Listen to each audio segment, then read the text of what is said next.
Hi, I'm Lacy Weston. We all have something in common, challenges. We never know what the person next to us has been through or is going through in their life.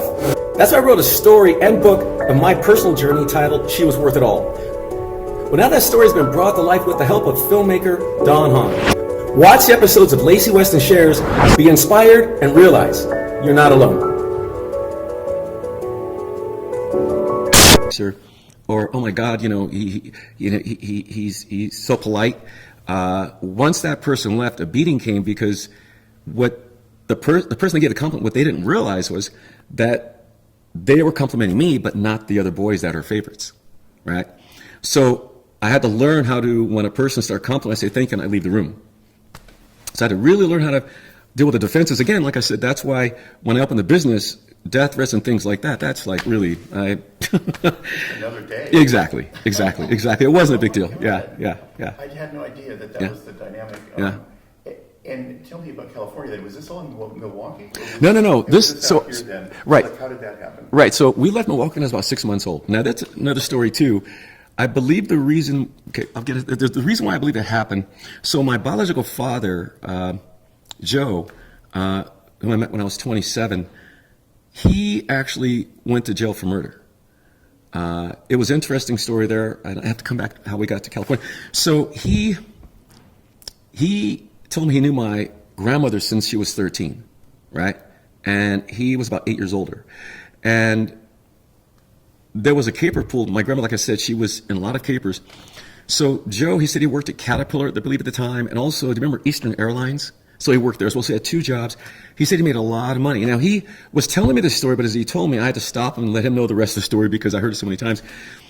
He was dating a woman, and he brought her back to his house. And they were talking and drinking and so forth, and he fell asleep. When he woke the next morning, he realized he said he had $6,000 in his pocket in cash, and it was gone. He went out to his car to go to her house. When he went to start his car, brand new Cadillac, he went to start it, wouldn't start, sugar in the tank. Now he's furious. So he went in the house to get his gun to go scare her and say, hey, what's going on? When he got to her house, he said he knocked on the back door. When she came to the door, he barged in and he saw a man sitting there. So in his mind, he's thinking, okay, I just got worked. I mean, they're pulling this caper on me. So the man stood up and he pulled a gun out. And she said, no, Joe, don't do it. He said he got startled and shot her. And she shimmied to the ground. She died instantly. And the man approached him. He shot the man and paralyzed the man. So he took himself to the police station, turned himself in, and got 7 years for a murder and also paralyzation of the man. Right?